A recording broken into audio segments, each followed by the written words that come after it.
Hello, everyone, and welcome back to the Love is Blind wrap-up. I'm Mary, and I'm back this week to talk about the final drop number 4 from Netflix's Love is Blind Season 4, the finale, and the not really live reunion. And of course, I'm here with my awesome co-host, Aysha Welch. Aysha, wow, I thought we were going to talk a couple days ago, but technical Mary, difficulties. I was dressed. I was ready. I planned my entire evening around being ready for the reunion, watching it live. I had my Zoom going with my friends. I had my brothers there on the couch. We were all ready. Just a family affair, ready. And then, after clicking enter maybe 100 times to try to start the live quote unquote reunion, I realized we weren't getting it. And so it completely threw me off. So I know we promised everyone we would be live, but we wouldn't do y'all like that. We only had to do y'all like that because Netflix did us like that. Yes. Exactly. Yeah. We were going to be live, but don't worry, we've got a pre-taped Zoom call of of us here that we're going to show you. So joining us because it's the reunion, because it's the finale, we've got some awesome guests. So first off, we have from the Wrestling Wrap-Up and Crime Scene, Big Brother fanatic herself, Mari Forth. Mari, thanks for joining us. I've been following your Twitter throughout this whole season, so thanks for all the threads. Thank you for the shout out. I was like, yes, Mary shouted me out. Yeah, this season, I mean, I had to. I was the first thread, I was on vacation with my family and I still found time to be like, this is ridiculous. Like in that thread. I'm so glad I get to come on and talk to you guys about Love is Blind. I have so many thoughts and opinions. And I think you guys have done an amazing job covering this season. And I think this season has been like I agreed with y'all, the second best season of Love is Blind, like period. So I'm so glad I can come and talk about a live reunion that was not live, that we didn't get to see. I was like, this isn't even fun no more. Like I'm watching, I missed the first 15 minutes. My homegirls were asleep. Like they legit were like, I can't stay up any longer. So I'm just gonna go to sleep and catch it tomorrow. And then I don't know what show Vanessa Lachey watched, like because it wasn't the same as us. So I'm just Love is Blind at all. love is she was not even looking. So I'm glad to be on here with you guys. Awesome. And somebody who knows a little something about dropping the ball in the final hours, coming at you from Survivor 42, and of course, most importantly, last season's coverage of Love is Blind, it's Omar Zaheer. Omar, thank you for joining us again. Thank you. Let's make it more controversial than last year and put this on pause for about an hour. We'll have dead time, but we won't tell them exactly when we're coming back. We'll just tell post you fun that it's Instagram worth it. stories and Yeah. hey, we'll be right there. Yeah. Well, you know what? A hot take is I am shocked. I'm shooketh that you all think this is the second best season of all time. I Oh. thought maybe the worst. What? Wow. That is Ooh, a hot take. I just feel like it started off so strong and then it really like whimpered out. Did you? So you had this Did I thought, watch? like Yes. in later drops, not just because of the reunion fiasco. No. I thought the finale was bad, and then I thought the reunion was a disaster. And you know what? I don't Underwhelming. even know why they thought a live reunion was a good idea because all the best stuff happens non-live and then gets edited in. They have to be so watered down live because anything could happen. No. I guess. I mean, I think the idea was that in the past, the reunions have kind of been like anticlimactic because we didn't get to hear any of the conversation we actually wanted because the cast had only Yep. seen half of the show. So I like the fact Mm. that at the very least they did it at the end. I don't know why it needed to be like live. Like at Yeah. least do like live to tape. Like there wasn't really any reason for that. I'm shocked to hear though that you think that it was worse than season 2 or better, no, worse than season 2 and 3. Yeah. That's crazy to Mm-mm. me, but I'm just like, I just felt I'm glad that we waited a couple days because my emotions were so fresh and raw on Sunday. I just kept yelling who asked for this? Who said this has to be live? No matter what you do with this season, make sure the reunion is live. Like, they did this to themselves. It's like if I said, hey, I'm going to show up to your wedding. No, let's not say wedding. That's too close to this. Okay, if I'm going to show up to your event, hey, I'm going to show up 20 minutes early. I swear. I'm going to bring everything. I'm going to bring everything we have to eat for everybody that's coming over. And then I put that on myself. They did not have to do this. It was so unnecessary. And it was just like, now, really, because people were saying like, oh, the reunion is gonna have to be so good to make up for this, like, not to be the headline. No, it's still the headline, because it was like, oh, we talked about a couple things at the reunion, but nothing overshadowed me sitting in front of my TV for an hour and a half. Yeah. I could have been watching Succession.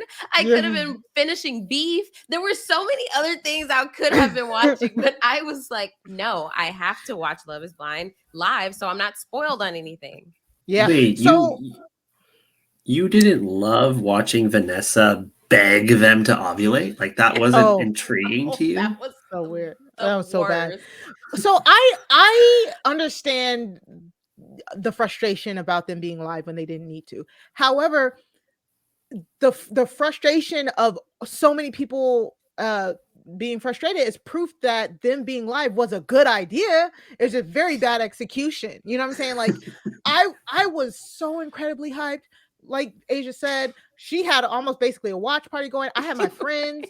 We was like texting back and forth. Like, I was so excited. I had like my husband's family watching it, and they just fumbled. They completely fumbled the bag. I don't know why they thought. I don't know if the Chris Rock comedy thing was the only other live event they did, and they handled that fine, because I mean, I didn't watch it. A subset of the population not gonna watch that. But Love is Blind is one of your biggest shows. There were celebrities tweeting about how it was. Politicians. Yes, exactly. When you have AOC over here tweeting at Netflix, so I think their idea was successful, right? Like, there was, there was a slight drop off, probably, but most people hung around until the time when they either were able to watch the show. Like, I was eventually able to watch it at 9:15 when it started. So I did watch it, not live, but semi-live. And but it was weird. It was like they told everyone that only California was going to get it, and then some other places did too. I don't know. I had to watch it on my phone. I had to watch it on my phone at like 9:30. So I missed like the first 15 minutes, and it was just not as, at that point I was just mad, and I'm just glad we canceled the podcast, because we could not conceivably have given the viewers a really good product when the product that Netflix gave us wasn't good, And most people wouldn't have been able to watch the reunion in order to watch the podcast at that point. I was part of the crew that had to watch it at 12 p.m. Pacific on Monday. I kept checking. It was like, it was just not clickable. I tried it on my laptop. I tried it on my phone. I tried it on my TV. And then I just started. There was a point I just felt like, am I desperate? I think, we all were. We were hungry for content. Yeah, and it lost its steam, because when some people were able to watch it, I know I was like, I felt bad, but I'm like, I gotta get some of these tweets off though, like while I was watching it live, but other people weren't watching it live. So like, people were like, man, I wish I could watch, and some people were reading my tweets like, man, I would just watch it tomorrow, but like, that took all of the fun out of it, like I said. And then an hour and a half later, my friends definitely were like, it's past my bedtime, I gotta go. It lost all the steam that had been built up, and we were so excited. And I like the thought, I mean, we're reality TV fans here, like, I love the thought of everybody coming together to watch something at the same time. That nothing gives me more joy than to do something like that and then talk about it with people. So the fact that you fumbled the ball, it didn't start on time, some people got it, some people didn't. By the next day, spoilers are out there. It was This just not. was good. supposed to be my water cooler fuel. You know, I'm just kidding. I work in an like all male field, but this was supposed to be my Monday night girls volleyball team discussion topic, and instead everyone's like, "Oh, I haven't watched it yet." So Mary, all the men you work with are watching, whether they say it or not. Yeah. probably somewhere. Yeah. So clearly we had a little bit of a hot mess, but I would just like to say thank you to everyone out there who reached out to us saying, "When's the podcast? Are you still doing the podcast? When is it happening? Can't wait to get it."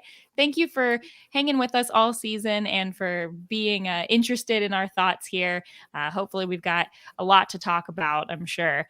So probably a lot more of what we want to talk about is from the reunion, but let's go ahead and talk through what happened in the finale in case you're just listening to the podcast and didn't want to watch the show, but really want to know who got together And who didn't.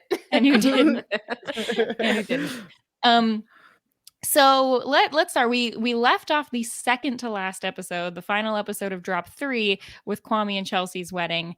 And we had Chelsea say yes, ... And I thought biggest shock of the century that Kwame said yes. Anybody else surprised that happened? Yeah. Did we all drop out or was it just me? No, it's just Just you. Oh my God, I'm so sorry. Okay, I'm like back. like we expected Kwame to do, but he didn't. Yeah, Omar, you said you didn't like the finale. Were you I rooting don't for see any Frail. of these Is she still couples? there? Oh yeah, No. she is. I have no idea what happened. I'm so sorry. My battery's good. I guess so. Yeah, we see you just fine. Yeah, we got you. Did you? Okay, so anywho, did you expect Kwame to say no or yes? Oh, definitely. I thought he was 100% going to say no. It seemed based on what they showed that they were a terrible couple. Bad per se, because they're very happy now, as we learned. And they have to do what's right for them, as they say. I say happy with some quotations. Ooh. Okay. What are you picking up on sub body language? Oh, body language for sure. I mean, after we saw right? Kwame say yes and her say yes, he couldn't look any more uncomfortable. I was like, is he so okay? weird? Yeah. I was like, how after you've already said I do, you still look like you want to run for the hills. Like, I was so confused. I legit was like, oh, this man finna say no. He's been waiting for this moment to escape. He said he was gonna go to Vegas. So I was like, oh, he's gone. And he said yes. And I was like, okay, I'm confused, but maybe they didn't show us everything. And then again, I was like, oh, she keeps saying you're my husband. He keeps giving his weird, awkward chuckle. And I'm just like, does he want to be here?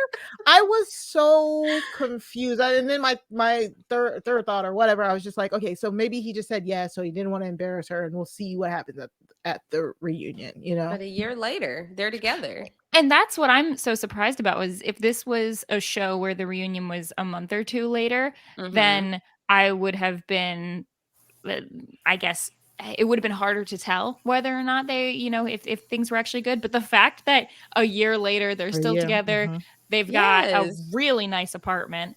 I just feel like maybe he's just really bad at expressing his feelings for TV or something. This is like a long con if you're like still pretending this far. And I don't know. Did anyone else see the TikTok, the video that someone had of him like riding the mechanical bull? So it's just an image that I did not need in my head. He was he was riding a bull at like a bar, and then someone did on the red carpet for the live reunion. Someone did ask him about it. They were like, "If y'all are together, why were you there by yourself?" He was like, "Ha ha ha! I was there with my soccer friends." And then the reporter was like, "Oh well, like." I can't remember what she asked, but Chelsea responded, "Yeah, he really knows how to ride." And I was just like, Chelsea, come on. That's TMI. Why do we need to know that? Well, that's what I'm saying. The video was TMI. I didn't need to see that. No, God. Okay. She's so mature though. Like can we agree that between the two of them we're Team Chelsea, or are we we not all on the same page there? Yes, but also yes. I was definitely team Chelsea. I'm like I was definitely team Chelsea, but like you guys said in the previous drop, it felt like she was delusional because we all were like, Kwame clearly doesn't like her, but clearly she was right because he still loves her and they're still married. So now I'm like really like just recalibrating my thoughts on both of them completely. Well, not him, but She gave me on her. settling vibes. She gave me, at the very least, like, Really I just wanted want to this. be and love somebody, Exactly, and so it doesn't that's- matter who it Yes. is. So I mean, I guess Yeah, that's settling. like- Yeah. That's true. Yeah. That is, but it's not like I think that Kwame is so out of her league or anything, or No. that she's so out of Kwame's league. But it seemed more like she just kept telling us he's the best, we're in love, I can't believe I'm with this person, but we were never shown why. What is your connection? Why do you like him? Why are you a good couple? I think it's the editors. You think it's I mean, completely that? They do say, or they were saying, we only see 1% of everything that happens, you know. But what we did see was hard to digest. agree. It That's was a part of a kinda- healthy relationship. Yeah. It was a lot. Yeah, I think it was just a perfect storm. The editors didn't want to. They wanted us to think he was going to say no. I think Jason hit the nail on the head. They wanted us to think. Please give him that credit. He's begging. I'll say it, you know, because we know how I want to say the opposite every time I'm on Married at First Sight. But I think that they wanted to make us feel one way, and then also just the perfect storm of him being completely uncomfortable. Maybe we thought it was with her, but it was actually the experiment itself. Maybe he wasn't as comfortable with the cameras and everything as he thought he would. Then stop going on marriage-based reality shows, Bonnie. Yeah, I agree though, Mari, with you and with what Jason said. I feel like this was very much the same edit we got for Nick and Danielle. Like everything they're showing us makes us think they're not going to be together, and then they do say yes. I mean, I know it didn't work out long term for Nick and Danielle, but wait, did they break up? I think so. Yeah. Yeah, I'm pretty sure they didn't make it to like- the reunion. Well, no, it was right before after the altar came out. Am I thinking nobody of the right from that season is still together? The season 2? Yeah. Yeah. Nobody from season 2. Oh is still my god, together. I must have missed that. I Wow. didn't know It that was they right weren't because it was on the together heels of Ayana and Jarrett. So Yeah. that was like the headline. And then Imagine right after. being Mari happily thinking that all these couples from season 2 are still together. Oh no, I they were the only ones that I thought was still together. All right. Oh, that's kind of sad though. Continuing in with the finale, then we get Paul and Micah's wedding. I have so few notes on most of the wedding scenes because there wasn't much there, but considering this is our only no, and this is the one that was hyped up the most with the clips of Micah saying, I'm gonna let Paul answer first and all that.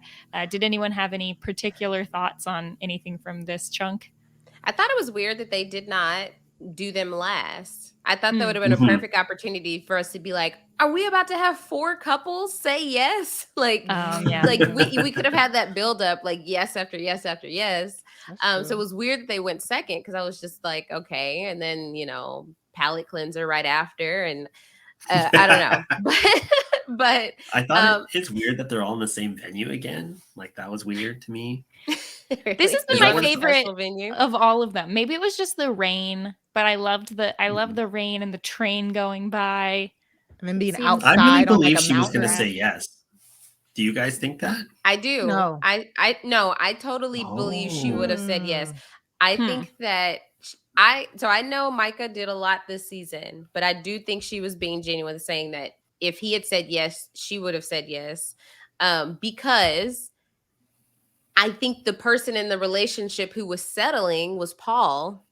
Ooh. I think that he wanted way more depth than what he was given.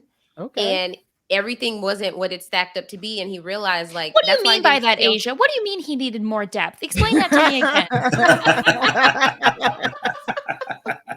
You just don't get it. Are you saying she has no depth? Give me some examples. No, I hear what you're saying. I agree. I think, but the part that I thought Micah might have said no about was it seemed not so much like she was reaching for Paul. It seemed more like she just wasn't really interested in getting married. And so I was kind of, I don't know, she seemed the least invested, especially because they showed us like 18 clips of her throughout the season saying like, oh, well, I would hope that I would say yes. I don't know exactly what I'd say. And then to come to find out that Paul has been saying the same thing and we just never got to see it.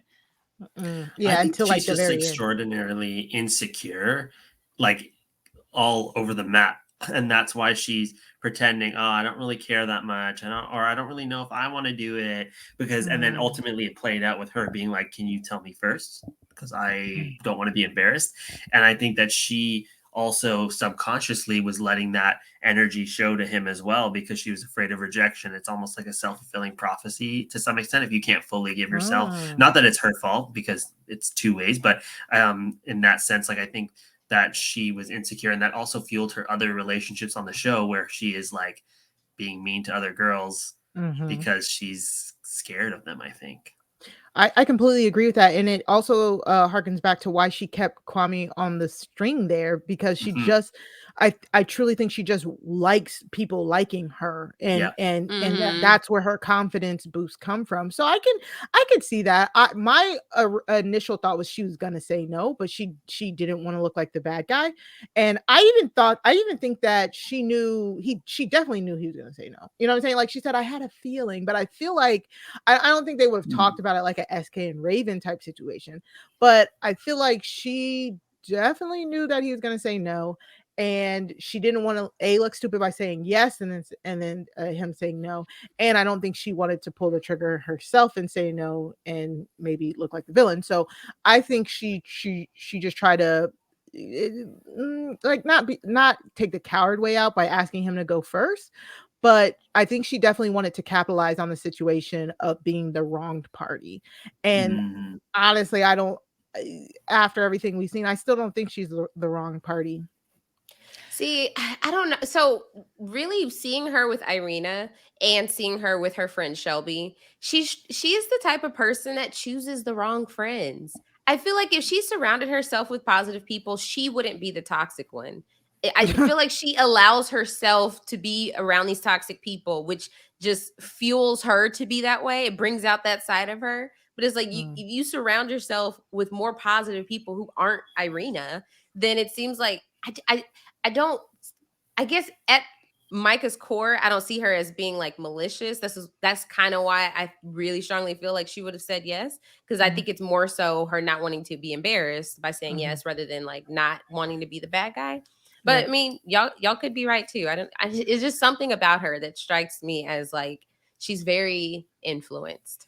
I think it's the toxic. Yeah, I was just gonna say it's the toxic people that are gassing her up. So yeah, exactly. I think that it's like if you look at these people, like I think she's attracted to them because they are the ones that are choosing her and elevating her, but at the same time putting others down. And so it's like, oh wow, like I must be special because I'm getting elevated and everybody else is getting putting down. And I think that it's not a coincidence that she finds herself in friendships like this. Yeah.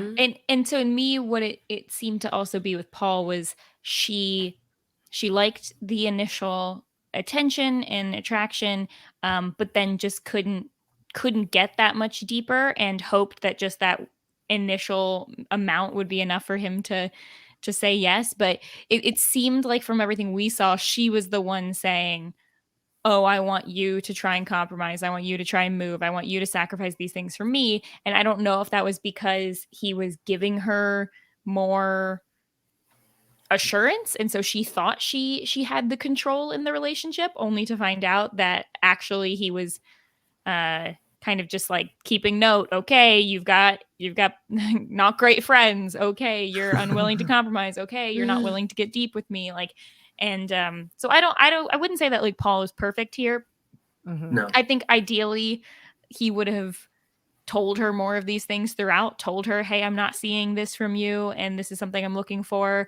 Is this just, right now because it's early on the relationship, or is this just not who you are? Like, I don't think there's anything wrong with having Well, I guess we can just go ahead and get into it. So the big controversy that I saw was, of course, the comment that Paul made right after the wedding, where he said that he just couldn't view Micah as a mother to his future children, and he felt like his love wasn't always reciprocated. Now, I know that this is a topic that can certainly spark lots of different conversations. The idea that women like need to be nurturing, need to be motherly, and that there's plenty of guys out there that this isn't even like a future children thing, but just they want someone to be their mom. I think like I don't think that's what Paul was saying. My read of the situation is that Paul was trying to say, I just felt like we didn't necessarily have compatibility in this area. There's a certain thing I'm looking for. It's fine that she doesn't have it. It's just not going to work with me. Not saying she's bad or lacking because she doesn't have this quality that I happen to be looking for. It's just not compatible with me. That was my read on it, but I know that some people, it probably, much like many things that people have said on reality TV, probably wasn't worded the best. Yeah, my thought process was also maybe we're getting to reunion territory here, but I think Paul said something about that the fact that she almost said to the fact that she wasn't sure if she even wanted kids. From what I got, did I misconstrue Paul that? said that, or Micah said that Paul had mentioned that, like, what if I don't want kids? And so that's what threw her off, because she's like, you even said that. So what are we talking about here? Because she wanted a big family. Yeah. Mm-hmm. Oh, okay. Yeah. So my thought process too is exactly what Mary said. I didn't see his comments as like, ooh, scorching hot take. I'm like, we didn't see a nurturing side to her in this whole experiment. So when he said, I was like, yeah, sure, okay, well, cool. And you know what I'm saying? Like, we didn't. Yeah, that's literally what I thought. I was like, oh, okay, I didn't know that he thought that. I didn't know that he thought it, but I was like, I can see where you're going here, because we didn't see every time in the pods when there was a girl crying, she was like making fun of them, like you guys rightfully pointed out, she never got deep with him, and he seems like he is one of those logic bots, but he's one of those people who like to talk, just like him and Zach like to talk. And it seems like he would try and make some effort, from what little bit we do see, to try and get deeper. And she's like, okay, whatever, Paul, shut up. I think the issue here is the line, and the reason there was controversy was the line of, I can't picture her as a mother, which I think is a pretty quick implication of she would be a bad mother. I think that is like the idea. And I think that when he rephrased it at the reunion and said, I didn't see a nurturing side of her, that's a little clearer in terms of like what it was that he was seeing. But you don't have to be like outwardly nurturing to your significant other to be a good mother. And I think that was probably where some people were like, ooh, that wasn't great what he said. But because like you don't know if someone's gonna be a good parent, and like you can't tell that. And now if she's telling him, I think I would be a bad parent, or oh, I don't have this nurturing gene or whatever, then maybe he's like, okay, that's what I'm seeing. But I would definitely, I could see how someone would be incredibly hurt and offended if someone said like, you would be a bad parent based on my 3 weeks of knowing you. See, the reason I think that it wasn't that, like, I didn't know it was going to be such a thing going into the reunion, because it was like, you picture these things. So like, if I don't think you're going to be a great parent to Pepper and Cinnamon, sorry, you could be a great with dogs, but I just can't see you like that with Pepper and Cinnamon, especially when you're in such a short time period trying to find those answers, right? And I think what threw her off was the idea of like, well, if you thought this thing about me, why didn't you tell me so that I could have shown you, or so I could have expressed myself or told you or something. I'm not trying to like hate on Paul. Like I completely see from everything we saw, I get where he's saying that. I'm just trying to explain why I think some people were upset with what he was saying. I thought it was just weird. Like, it was a weird thing to say. If you just broke up with somebody and you're trying to give your reasons why, and you just started, or you were just, I know this is like a expedited process, but it's just like a weird thing to go to. And that's how I took it. I was like, why are you even saying that? But like, whatever, let's move on. I think the bigger thing, I was like, why was he especially hamming it up so much in his and why do they all do this when they say no? But they ham it up so much in their vows, only to be like, okay, never mind, just kidding. Yeah. I know. Yeah. It's almost like it's almost like they're instructed to do that. Like, do Mhm. not give away your answer. You need to be positive until you give your answer. But it's just like that's only hurting the other person's feelings more.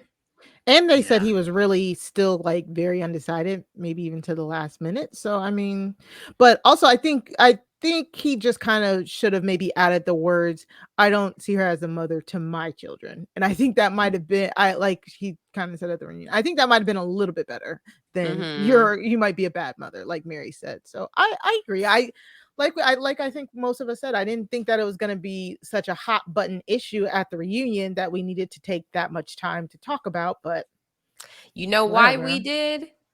Somebody we're gonna get into later, but Yes. a very key person. Somebody like Paul. I mean, we obviously have all our issues with Micah, and she was a mean girl. And she is avoidant, and she's like very insecure, I think.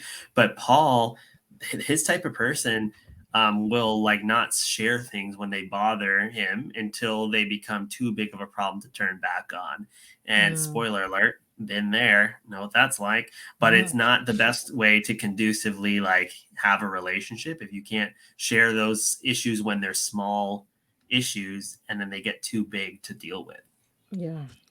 Yeah, I mean, and we saw from the way that I feel like we see how Paul thinks because how he expresses himself, how he explains things. So I can only imagine how it's going on in his head when he's thinking through these things. Yeah. And so it's just like, I mean, obviously sometimes it's beyond comprehension for some people, as we saw at the reunion. But I feel like he did consider, if anyone out there throws it on just that comment about her motherhood or what he thought about her being a mother to his children, that's not, I think Paul has shown that he is going to think through every scenario. He was thinking way deeper than the explanation we received at the end, which is why I was like, Yeah. okay, these are a couple of things that are coming out right now, but I'm sure there was way more to it for why he would say no. And I don't think anybody can blame, like you said, Mari, I don't think anybody can blame him for saying no. Or you said that, Mhm. Mary. So it makes sense. It's just the aftermath of it. Yeah, and She in the said it, but we were reaction thinking it. and the reaction in the reunion was also odd, but we'll talk more about that. All right. Well, so TikTok gate, do y'all think that he intentionally touched her Oh, bridesmaid's yes, I butt? do. Oh, right, What? right. I do. Okay, Omar, you're gonna need to defend that Okay. position right It's now. less about how he did it and more about her reaction to it. It's like she knew and did expected smile. it and was like a Yeah. little cutesy about it. And I thought that's sus. People need to look into whether or not this was anything at any point in time. This I is will say Paul. Micah does not follow her anymore. Whoa. On Instagram. The plot thickens. Okay, Yeah, well that's a definitely. piece of evidence I didn't That's know. very interesting. I know. Right. I was just gonna say, like, I don't want to go too much on her reaction because us as women, we've been in those situations where we're very uncomfortable and we kind of just like laugh it off. But it did feel weird. Like I get the initial contact, like he accidentally bumps her, but one hand had already had Had done the steadied her. sorry pat. Yeah. Yeah. And There was an then extension of the hand and then the towards other the hand, butt. yeah, exactly. Then the other hand just comes out of nowhere and hits the butt. And I'm like, what is going on here? Do you think that Marianne bumps or I bump into Marianne, I'm doing this to her butt? Like that's insane. That's insane. This is like what happened to Megan Thee Stallion all over again. It's like the first pitch of it all. Wait, when she threw her first pitch? Yeah, At you the didn't hear Astros about game? that? Yeah, and the catcher hugged her, and people were saying that the catcher. Oh, he hugged her too low, right? Yeah. Yeah. The catcher tried to Oh top my a heel. gosh. Conspiracies everywhere. Mary, have we convinced you? No, I just think if you're walking out of a door, you just like accidentally tap someone. Like it was a coincidence. I mean, now if that happened and then they happen to meet up again, like I'm not saying there's nothing there now, but I'm saying at the time, no, he had just it would take a very person of a different personality than we saw from Paul to have an emotional conversation with Micah, having just said no to her at the altar on TV in front of all her family, and then give a little love tap to someone as he's walking by. Like, He's really? like, hey, babe. All these people are fundamentally Hey. selfish. Mary, let me throw down a deal for you. If we ever find out definitively one way or another, I get to give you a goose duck murder and vice versa. Oh, on you get the a house, free or- murder on the house. Yes, Murder on the house. or at one of these RHAP live events, it's a coffee. All right. Oh. All If we right. ever find out. I'll Will agree you to that accept the one. deal? I'll agree Okay. to that deal, but I don't think All we're right, ever getting deal. that evidence.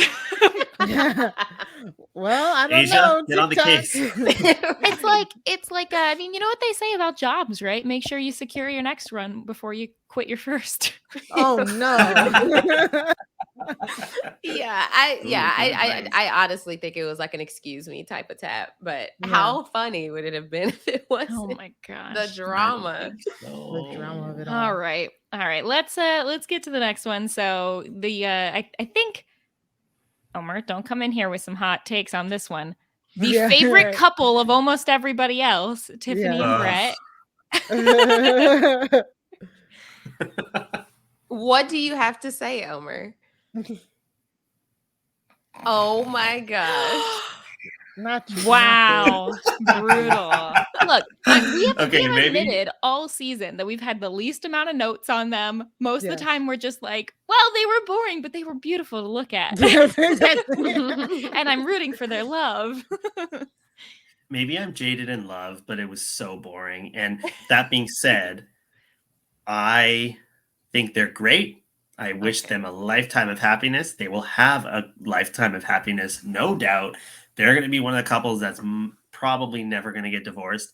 But did we enjoy watching it? Absolutely. Marginally. See, the only thing is, yes, they are mature. They are 35, 36, and they came into this with the right intention. So do they make great reality TV? No, but I needed them on this season because if I did not have them, I just would have been like, what is love? Is love lost? You know, they're the I don't UTRP one, and that's what we needed them to be. Low visibility, but present so we could all know and be grounded by what this could bring. I thought their segment was the best segment of the finale. I was so glad that they gave us like an actual love story here. Like, I like that they kind of didn't try and cloak and dagger what the answer was going to be. It's like they had Brett saying like, I'm going for her. I'm with her 100%. We had Tiffany saying the exact same thing. So there was no drama for that part. I think it was very smart on the editors to just be like, here is their love story. Because I think I talk about that about The Bachelor and Bachelorette all the time. Like I feel like sometimes they don't give us the actual love story because they're trying to produce reality TV. And here with Brett and Tiffany, I thought it was good that they just put the cutting down, and just let us enjoy the moment. Let us enjoy the love, soak in the love of the families and all of that. Now, do I think somebody probably intentionally messed up Brett's pants so they could get those sound bites? I still am kind of side-eyeing them on that. And as soon as they had those sound bites, they're like, yes, gotcha. Like they put him in the preview. Bougie Brett. I loved it though. I loved it. The moment when he started losing, I was like, yes, Brett. You tell them what you not going to take here. The preview for their wedding had 2 moments. It had one of Tiffany sobbing and crying that they immediately put at the beginning of the wedding, and she's just like, everything's so perfect and I love Brett. And I'm like, okay, well, that was good. And then the second one is Brett being like, you should expect no surprises on this kind of, this special day. And then it's like, oh, his pants don't fit. Wow. Okay. And I think they God. I deserve, I think they had the audio of like, I deserve not to settle. I was like, On pants. On bad pants, yeah. I agree. I'm so Who's a bigger settler? Is it Paul for Micah or Brett for his pants? well, Brett's not Neither. settling for those pants. I was so glad that this happened because literally the moment he realized these pants were not it, when he was talking to his brother, I was cracking up because it was just like, I love that he's so serious about looking his absolute best for his woman, even to go as far as to go to the seamstress to get it fixed. I was living for that because I was like, he's not settling for anything. He probably would have did that if he had a scuff on his shoe. He would have driven back to Portland, which first of all, we didn't know he was from Portland. So I'm like, that's hilarious that he also lived in Portland. And that was such a strong piece of storyline for Kwame and Chelsea. I was like, I guess because Tiffany was like, Tiffany's like, we're going to Portland, sure. Like that's why it wasn't a storyline because got it. Like, that's where Nike let's is. Upgrade. Let's yeah. That man is so fine. I'm sorry. Wait, would you rather live in Portland or Seattle as Americans? Well, I've never visited Portland, so I can't say. I haven't visited Portland, but I went to Seattle a little while ago, and then the greater Washington state area because I was going on a well-deserved late 20s trip to look at the sites from the Twilight books. So as you do. And as I'm driving around looking at Forks, Washington, I'm Googling some things and it's like, oh, where were the Twilight movies filmed? Portland. So not even in Washington. Dang. So I guess it depends what you want. Do you want fantasy Twilight or real Twilight? Mary, you didn't Google that before you bought the plane? Just flying on assumptions. All the way there. Just gonna take a flight based on vibes. Yeah. So let's see. Yep, they get married. I love this wedding was beautiful. I was so happy for them. My eyes, I'm not a crier, so my eyes were, watering a little bit. I felt like their officiant had the best speech and their vows were the most personal out of everybody. So cute for them. Because they have the strongest connection. Yeah, exactly. Yep. All right. And then late game Asia's favorite stan couple here, Zach and Bliss. Omar, I feel like both. I want to get both you and Mari's takes on the Zach and Bliss coupling because Zach had some drama throughout the season. Oh, he certainly did. And see, that's okay. That's a side note. Another reason why I think the season wasn't as strong was because they didn't really follow up with some of these storylines. We see Irina, giving a cliffhanger as if she's going to come back around and we never see her again till the reunion. Not that we love Irina, but the drama, we want to see it. I think that Bliss and Zach were always the better couple. And so I was happy for them, but I do have a question if you've been following all the TikTok drama, and I have not, but somebody did send me this TikTok that he made up that song. And if that's true, that's psychopathic behavior a little bit, no? I heard about that. I feel like they did him dirty on purpose. I feel like they like edited the moment where he said, I wrote a song for you, and not like he probably said, I don't know. I wrote your name into this song. Some words in and out, I think. Yeah. He did make a TikTok about that, which now I regret not seeing it through. I just saw that he addressed it. I was like, oh, okay. But I didn't watch the whole TikTok. Yeah. It was a little lengthy. 3 minutes. Whew, that's long. So he included people saying that he was stealing a song, and he came into the camera and was like, okay, let me address this. So okay, we can give it the benefit of the doubt. You didn't listen to it. That's as far as I made it. I think he bored us out. He's like, let me put out a 3-minute video addressing this. People will automatically believe me because they won't be able to get through to the end. And he was right, because now I believe him, and I haven't even seen this video, and nor has anyone here.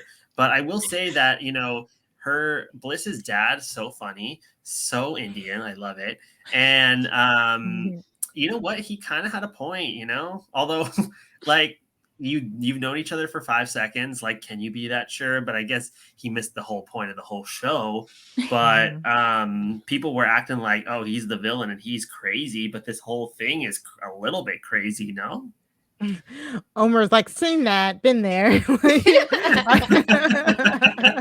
Like, I have brown parents, I understand. Omar's like, yes, like, totally. This makes total sense. I mean, yeah, it is definitely in a real life situation. It's almost as if, like, when we expect them to adjust, like, you signed up for this experiment, we expect their families to adjust too, when it's just like they probably won't. That we get lucky that we get people like Bliss's mom, who's just amazing. Yeah. Oh, but then the fact that her dad is like more in reality, everybody, we all were just like, what the heck? But I'm glad that he really, like, seeing him at the wedding was nice to see that, like, okay, no matter what, he is going to support her. And even for Zach to say, like, during the reunion that he got that, like, slight, like, approval from Bliss's dad, I was like, okay, now I feel okay. That was just a tough meeting, but we're good now. Yeah, exactly. I liked Zach and Bliss. It was, it's hard because you want to be like, girl, walk away from him. You're not second choice and stuff like that. But the moment they were together, it's like you could see the chemistry leaping off. I don't know what Jason was talking about last week because Zach and Bliss have this type of, like, shorthand with each other that they knew what each other was thinking. And I agree with Mary. It's just like two nerds falling in love. They understood each other so well. And like he said, I liked how her brain worked in the pods. You could tell it was like he would come up with something like random in his head, say it, she would volley back, and they'd volley back and forth. Like, they just understood each other's thought process. And that is so hard to find, like, in the real world. And tell me about it, Mari. I wouldn't know. But anyway, so like, I just thought they were so cute together. I thought they were perfect for each other. And I was so happy, like, when she accepted his proposal, because it is really easy to be like, to walk away and have those feelings. And I did think he could have been a little bit more, maybe it was off camera and we didn't see it. I think he could have been a little bit more contrite at some moments. She can't just get over the fact that you picked a whole nother woman and proposed to a whole nother woman.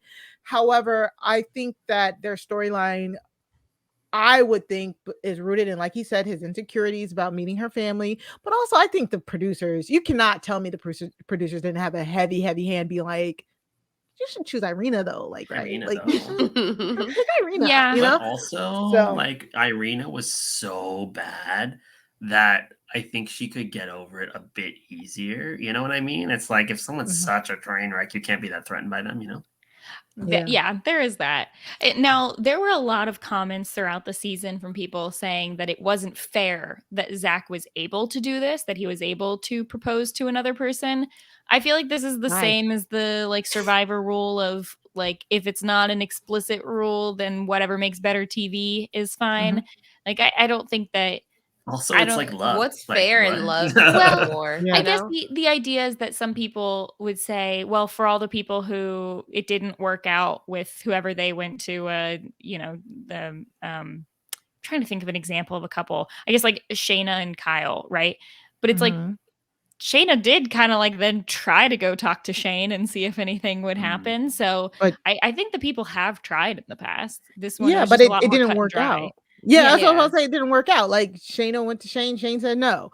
Jessica tried to steal Barnett. Barnett said no. The fact that Zach and Irina, I think the fact that they ended it so soon lent well to the to this Yeah. working. Plus, Bliss was also in the experiment. It's not like he went and proposed to some other random girl Right. and He's then like, hey, was I want like, my college classmate to be a part of this. exactly. Actually, there's And this girl back home. Can she just come on Right. It's not like there's TV? a cash prize on the exactly. line either. Like, come on. Exactly.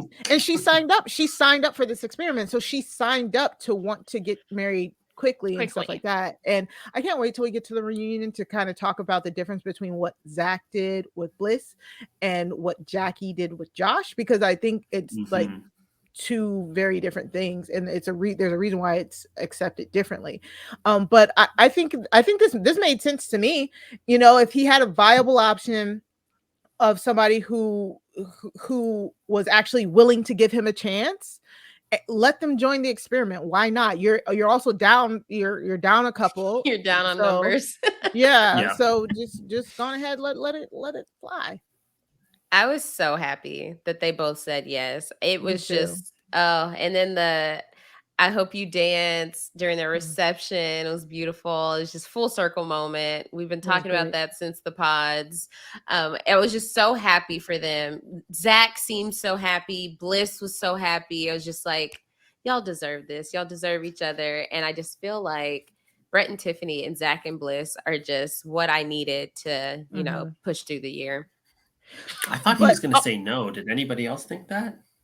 No, No, I thought she would have said no if anybody was gonna say no. yeah.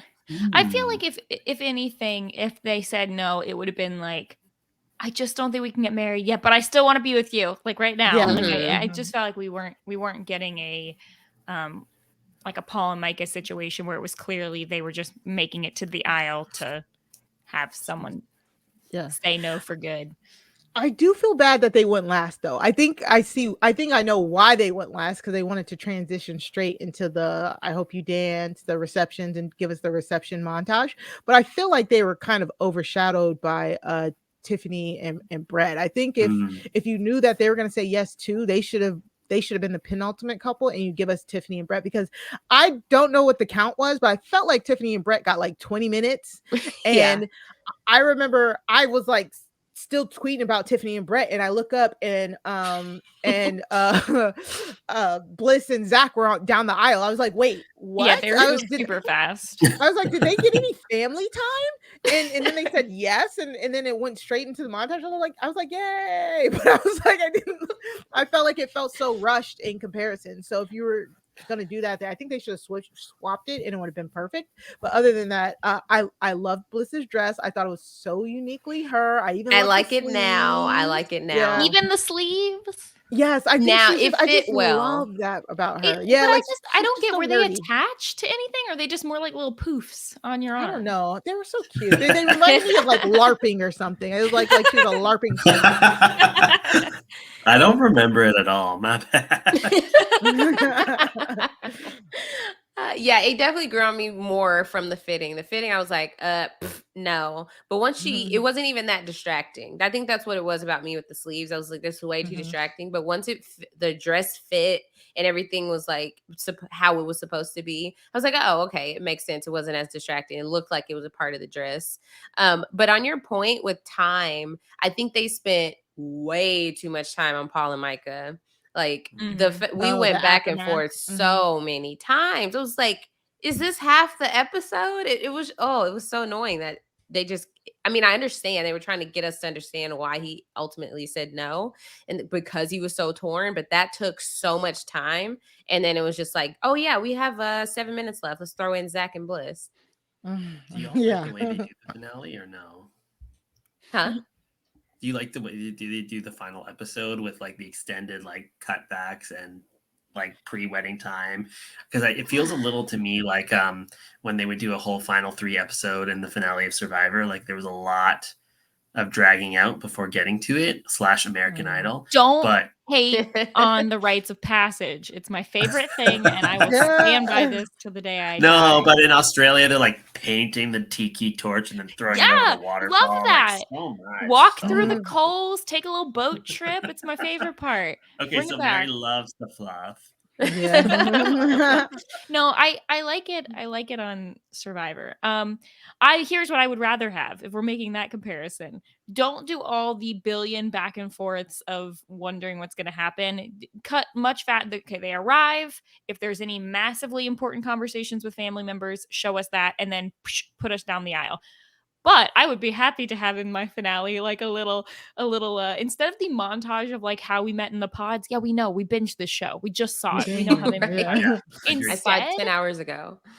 I would love a like a like cast assessment from maybe to do this before any of the weddings. Show like a little montage of each of the people being like, I think Brett and Tiffany aren't gonna make it. I think like I would love for like Mhm. the cast to Oh, do Mary, predictions. produce the show. My God. Yeah. Yeah. No, Genius. get me hosting the reunion. That's what you really Right. need. Oh gosh. So, speaking of which, all right. Anything else from any of the weddings proper before we pop over to the reunion? Is this the highest Nope. success rate of any season so far? It is. It is the Yeah. highest success rate. So we've had 2 yeses in terms of weddings from each of the other 3 seasons, and then season 1 and season 3, those 2 couples are still together. Season 2, the 2 couples are no longer together. And I believe there've been like some people who've dated post the show, but I don't even know if any of them are still together really. So at this point, 3 yeses is by far the most we've had, and they're all still together And a year a later. year later, Yep. that was Very I feel like impressive. that's an undersold story of the coming out of the reunion. There was a lot more to talk about from the Yeah. reunion, but the fact Yeah. that there are 3 couples that are said yes and are still together a year later, that should be the headline. Like what? Especially because it's 3 out of 4. We had in Yeah. season Yep. 1, was it 2 out of 2 out 6? of Well, I guess Diamond and Carlton. Carlton. Carlton, thank you. Like, I that could was not like remember 5 his name. seconds. They didn't make it to the altar. But yeah, so I do think it's interesting when you look at the Wikipedia for Love is Blind that it shows the couples, and for this season it shows 6 couples, and I'm like, wait a second, there weren't, or sorry, 7. It shows 7 couples because they count Zach and Irina as one of the couples. Oh, geez. Nope, not a thing. Yeah. Um, I do like that the reunion was that far after filming as well. Like we said it before, but I love that it was like live as in after all of the episodes were available. And Mhm. then it wasn't like last year I was so confused. I remember texting Asia. I was like, wait a minute. So we watched the reunion and now we're watching After the Altar, but After the Altar was recorded before the reunion. Yeah. But how are they making That was ridiculous. yeah, like how are they making references to the reunion if this was before? And then they're like, well, maybe they went back and recorded more confessionals after the reunion, but the reunion was 4 months ago. And I was like, what is happening? It feels like they overcorrected. Like they realized maybe we shouldn't have did that with season 3. That was probably we fumbled that a little bit. Let's do as present as possible by making it live. Like nothing would have been wrong if they recorded it on Saturday, released it on Sunday. Yep. Yeah. Would have been just Agreed. as happy 100%. or happier. And it still could have been like a premiere thing. They still could have been Yeah. like everybody around the clock, like we're Yeah. we're dropping this at 8 p.m. Like watch at 8 Yeah. p.m. Because it was smart to do that because it was on a Sunday. It was like at 8 as opposed to when the episodes normally drop at like 3 a.m. for some people at midnight on Right. Friday. You know? Yeah, which is just silly. But speaking of the reunion, the biggest villain of the entire season, you have Irina, you have Micah, you have Kwame at times. But the Jackie. biggest villain of season 4 of Love is Blind is Vanessa Lachey. I wish I knew her middle name. What is wrong with her? I think mean- she's just trying to ridiculous. share the wealth because Nick was so weird at the last 3 reunions that she had to take over. Here's what I think. If I'm going to say anything positive or anything understanding about where she's coming from, I feel like she's like, Impossible. this is what the people want. They want me to dig. They want me to like get in there. And I think she truthfully just forgot I'm supposed to be moderating and facilitating a discussion. And instead she's just like, I want my answers to my faves and to my questions. And I'm not going to accept the answer until it's something that I care about. On the wrong side of, I don't know if Every I want to say history, Everything. of the internet, That's what in I terms say. of Jackie and Josh, Yes. I do not think she realizes that, unlike Bliss's mom, she is not going to have any relationship to any future children that might happen. I mean, it cannot be said enough. Stop pressuring people to have children the second they get Okay. engaged or married. Stop. Some of these people Stop may not pressuring, want period. children. They might not be able to have children Have of their Literally. own. children. It's like, just stop. You don't know their lives. If people who are pregnant or are having children, they get to announce it when they want to, and stop digging. It's weird. It's uncomfortable. And also, and Inappropriate. if you're going to say it, and if Very you're like, I just inappropriate. can't not want the children though, then fine. Say it once at the top of the show. Oh, I just can't wait for Broadly. the first Love is Blind baby. And then that's it. You don't, after every conversation. So Tiffany and Brett, when the children happening? Like per couple. She went to every couple. Every couple, including Jackie and Josh. I'm like, Nobody wants little Vanessa. JJs.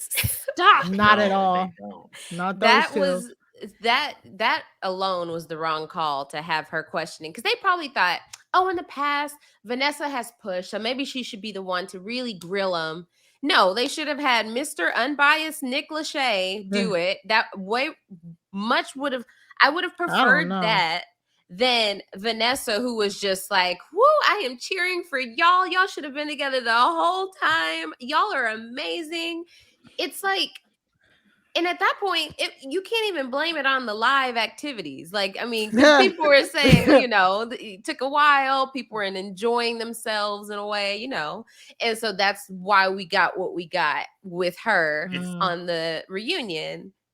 But it's like there's missing something. Like she's wild. Yeah, unhinged. I think this is our fault.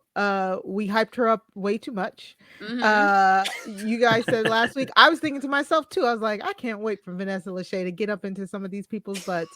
And I think she heard it, and unfortunately it was the wrong people. It was the She rocketed up there. We thought she we thought she was gonna have the right read. She had the completely wrong reads this time around, and it was not as fun this time when she was doing the questioning. And honestly, I don't think anybody should have talked to Jackie and Josh. If they weren't brave enough to bring their butts in studio, then why do I care to do a softball Diane Sawyer style interview the day before via Zoom? I don't care. No. At all. It's almost as if like Vanessa had some sort of weird deal that we didn't know about, like behind the scenes of like she promised Netflix a Love is Blind child, and if she doesn't get it by the end of this reunion, she will be fired or something crazy like that. But at the same time, I will say, yes. But she also, so I have an opposite take on one thing of all of you.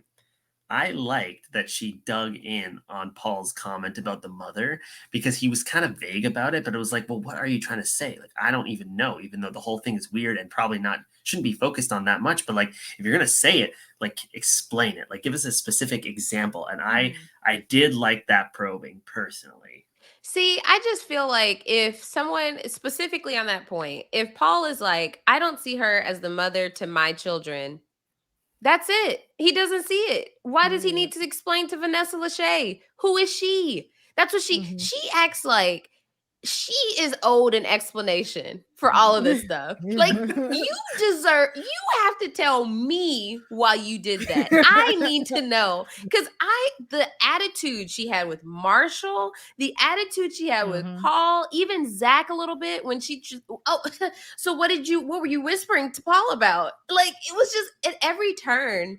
And even in the people that she should have pressed, Jackie, Micah, why didn't we get a question about why Micah and Irina aren't friends anymore, or if they are friends? Like, we don't know. Wait, are they not friends? We don't know for sure. Do they follow each other on Instagram, Asia? I You're don't the know. Instagram. That's a Well, good you're supposed to question. know that that who he follows of her friends or who she follows of, Yeah. of her That was friends. a topic on Vanessa- TikTok. Vanessa Lachey really came into this reunion and said, I support women's rights and women's wrongs, because I really felt like she was just like, y'all are going too hard on the women. I have to be the one to have their backs. And we were just like, no, they were awful. No, these women And were in They the were wrong. they were bad. Like, But also, don't you think though that Marshall was like a bit combative, and that led to her being combative? Because I also read that. No, he situation wasn't opposite. combative. he at should have been more her. combative. He was You combative don't because think of so? Jackie. He was yeah, not yeah, even yeah. combative. She, and you read it how Vanessa read it, because she's like, Yeah. I saw you making eyes and making those gestures. What Okay, are it you doing wasn't that that. for? That was not to Vanessa. That was to yeah. Jackie. To Jackie. Yeah, but he didn't want to Marshall answer should the have question. He's gotten like, up oh, there. I don't even remember what she said in the video. Then she's Because like, he well, was let trying me to refresh process- your he was trying memory, to sir. process it. She said a lot. Yeah. And Marshall should have. Marshall should have Given went the up there and called time- Jackie all of the words. I don't care. I don't care. I'll say it. I don't think Marshall is perfect. Not at all. And I'm pretty sure we'll get into that. But Jackie really, like, to me, Jackie really was like, I am going to try and throw as much dirt on this man's name as possible. And it's just the reason why she just looks like the bad guy. It almost like double downs that, like, you knew you did something wrong, so now you have to kind of like try and justify it by like throwing all this dirt on him and stuff like that. But Vanessa Lachey, lady, please. I can't. And just for an update, Micah does follow Irina, so maybe they are Oh, that's friends, great. but we would never know because Well, Vanessa Everybody didn't. should just like the rule We with gotta calm Irina down. is just, girl, you tell her, hey, hope you grow, see you never.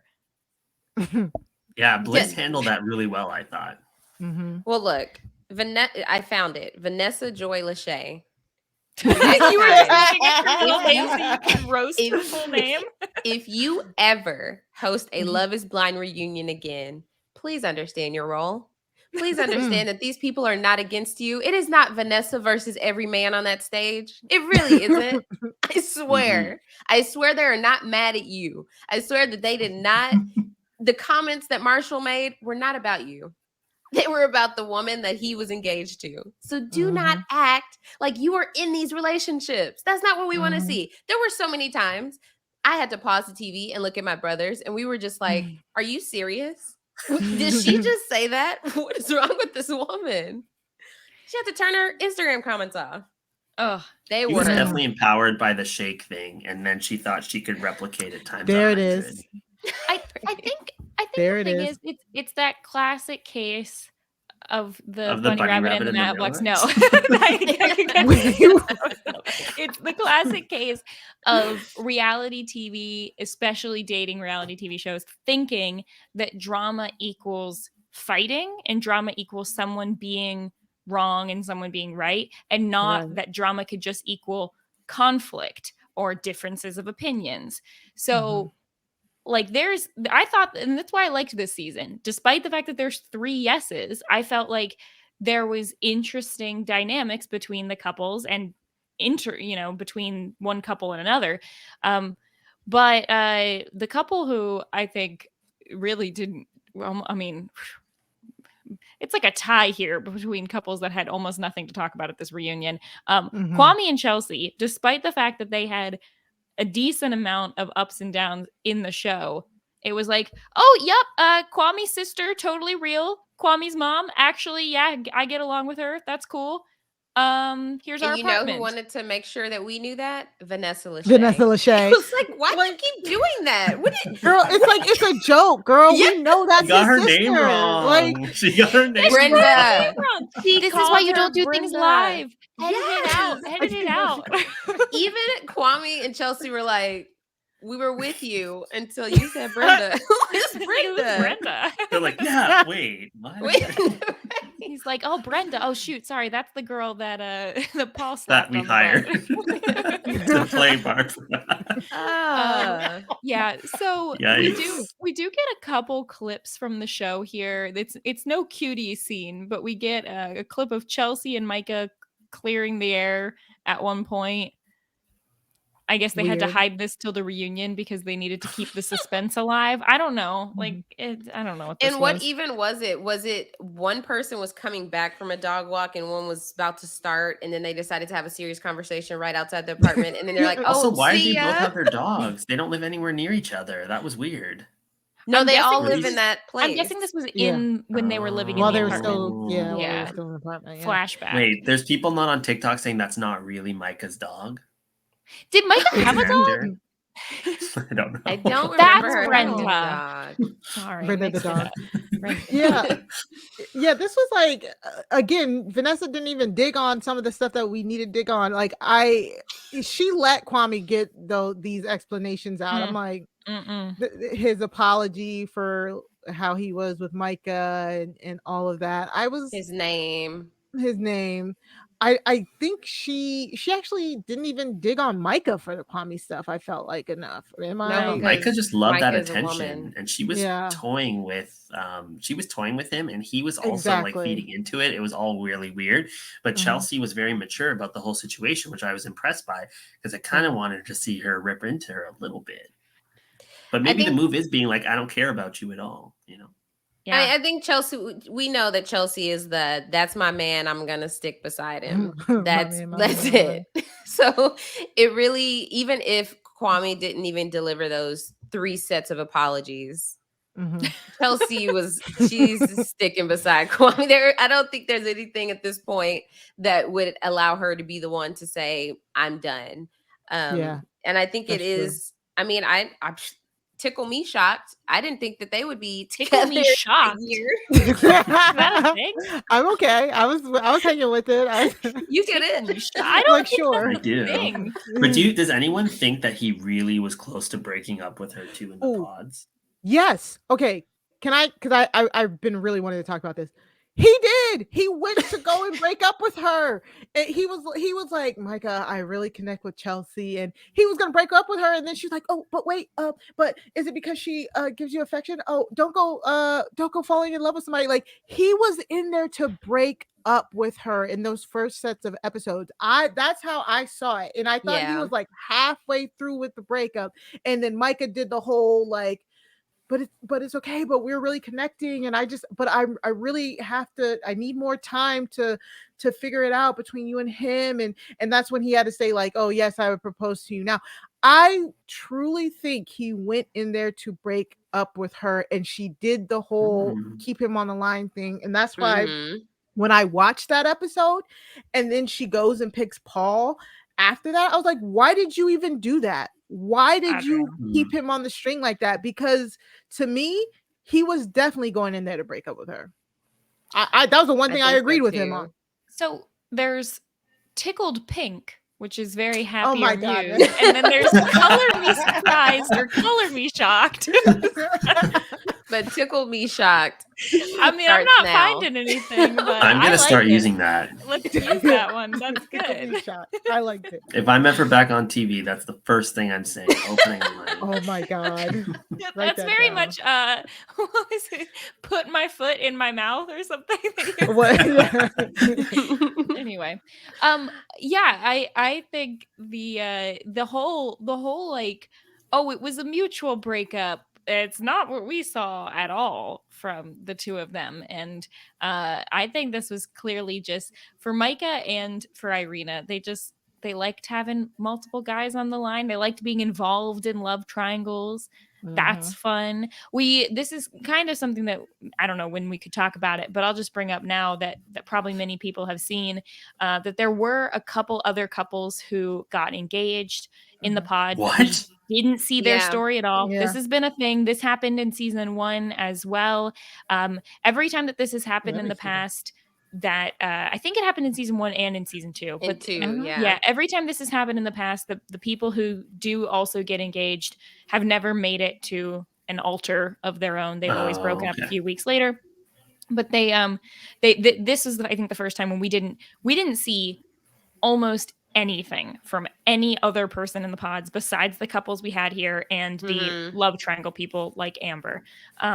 So yeah, the other couples, it was, if you go back for some reason, Ava and JP and Jimmy and Wendy.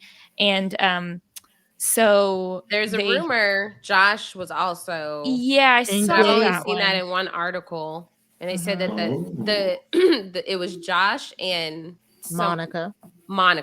And so all Monica has said in response to people saying, "Oh, did you get engaged to Josh?" was that she would address it later. I just feel like if you hadn't, you would say no. That's bogus.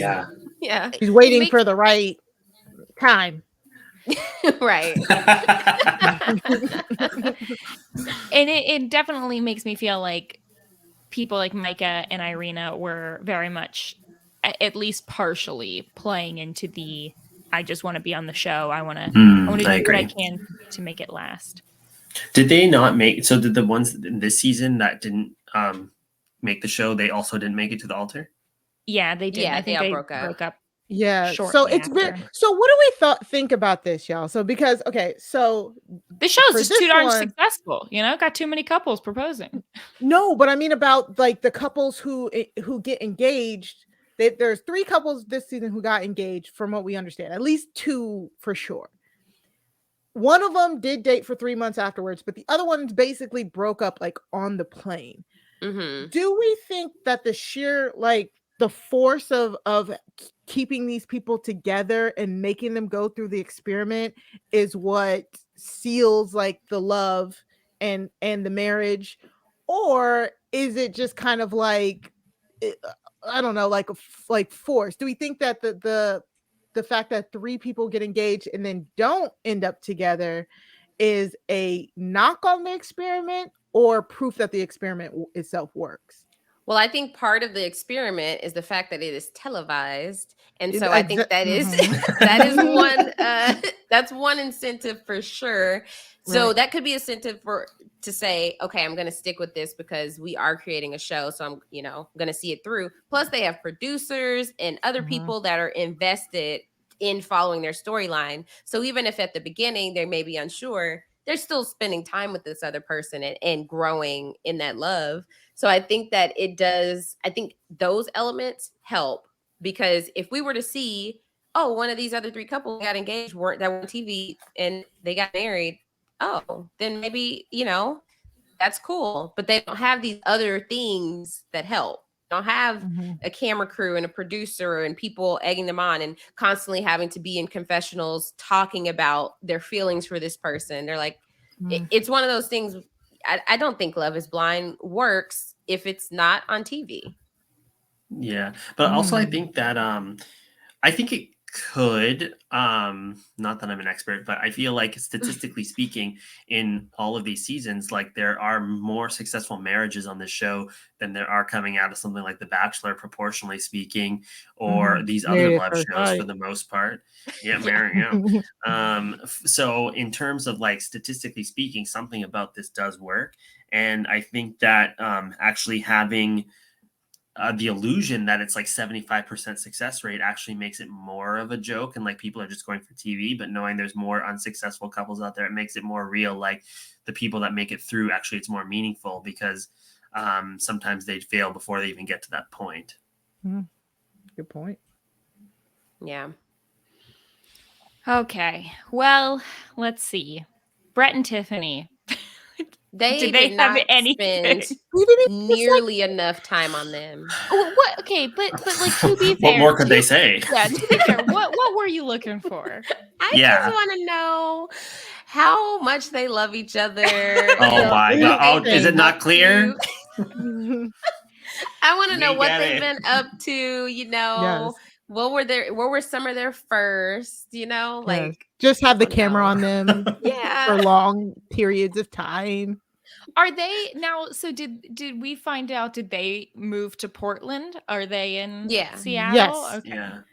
They moved. Interesting. We moved get to it. They Portland. love each other. They're like What rapport is there? they're in a different unit in that Omar, same you're building, I just think. jaded. just doesn't like love. Oh my gosh. Yeah, But they're when are they doing having well. children? Oh my Oh. gosh. Oh, Oh my God. I was gosh. like, Is this where I take why off is my no one in mask her and I'm ear Vanessa? saying they He was probably Vanessa the whole time. yeah. Vanessa like has it in her ear. They're like, stop asking about babies. And she's like, all right, so babies.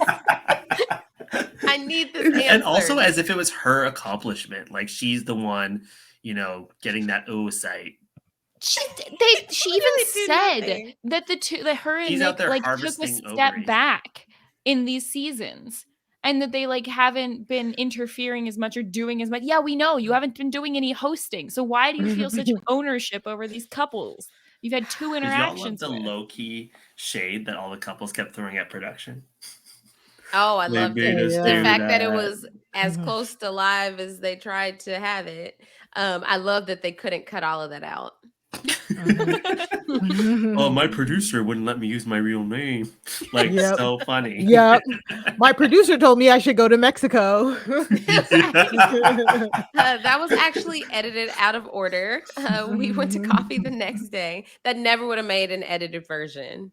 No. Thank you. It And then, like still you guys doesn't- said, yeah, she said it Yeah. when she talked to him. I know it still doesn't make I any know it sense. wasn't. Yeah. So, I unless did. Jackie's Oh, a I liar. did she okay, I just was- see Josh a second time? Well, Or did okay. she- I was waiting to bring this up until later, but I did listen to Marshall on Nick Vial's podcast today. Nope. And he did explain that Chelsea's party was on a Wednesday, the wedding dress shopping was on a Friday, and he thinks that they went to coffee on that Saturday. He's like, he has it confirmed that they went to coffee the day after the wedding dress shopping. And what she was referring to in their conversation was that she was saying, oh, I think I want to like give it a go with Josh. And he's like, well, do you want to be with, or she think I'm attracted to Josh is what she said, right? When she was sitting down about to break up with Marshall. And then she said, I just saw Josh. And he said what she was referring to was she just saw Josh for the first time at Chelsea's party. It was like, that does make sense. So when they broke up on that Friday after the wedding dress shopping. Mm-hmm. Okay. And then she saw Josh for coffee. I guess, but that's so. But what was she doing on Thursday though? Like, so we don't know what she did on Thursday. We do not have her location as of Thursday. Yeah, because I was looking at those screenshots that she sent her friends, and it was it was like on April 27th, she was asking her friends to come to her bachelorette party and come to her wedding dress fitting and all that. And then on the 29th, she was like, no, it's not happening. And then on May 1st, she was sending them a picture of her and Josh. Like, yeah. Right. And I wonder if once you're in that mode of everything going so fast, if that next situation is just as fast. Like, I wonder if once she got with Josh, she was like, they're like, okay, we have to see each other all the time because that's kind of what they just got used to in their last relationship. I like how so then she was already saying my love. Married. She's like, I'm not even close to getting married at all ever right now, even though she's on a show that's supposed to get married. Right. Like that's the premise. Yeah. So okay, not us doing live detective work. So April 27th of last year was on the Wednesday. And okay, then, that was Chelsea's party. Yes, and then not the calendar, not the 2022 calendar research. And so the 29th was Friday. That was the wedding dress shopping and the breakup. Yeah. That was also like, the day Roxroy and Tori got voted out. So if I look at her text from Yep, I'm going to the text. I'm finding the text. Right. Ain't nothing but a word. So when Marshall explained that, I was like, that does make sense. Another point from the podcast that I thought was really good. And usually I'm so on Nick's advice because he kind of comes off sometimes like he knows all. But this one was Marshall brought up that Jackie was talking about how she was learning about giving like anesthesiology, but not to the point of being like an anesthesiologist. and she was fine doing that for her work. And he was like, well, why don't you do more? Why don't you just go you already know how. Why don't you just be an anesthesiologist? And Nick was like, wait, did you ask her though? And Marshall was like, yeah, I did ask her. I asked her like if she wanted to do, if she wanted anything else. And she told me like she's fine doing that. But I'm like, why settle for that? So I told her she should do more. And Nick was like, he's like, you remind me of young me. He's like, everybody's not you. You can't go giving advice about someone doing more because that's what you would do. And so then it kind of sounds like you're just knocking on what they want to do, and it can come off very badly. And I was like, that's some good advice for Marshall, because he was, stems from the project comment. He was trying to do a lot of fixing with her. And because he saw her I think it was all his perception of her and wanting more for her. You can't want more for someone than they want for themselves. And more is subjective? Yeah. Yeah. Yeah, because it's like what's more to you may not be more to her. So I'm gonna write that down for my therapy notes. So yeah, that's also just good dating advice in general. Of like, it's one thing you'll see these stories about people who it's like, oh, we were on the same page when we first got together, but years down the line they were putting pressure on me to change elements of my life or personality. It's like week 3 of their relationship and they're already having these struggles. Not a great scenario for the long term. So TLDR, don't save her. She don't want to be saved. Don't save her.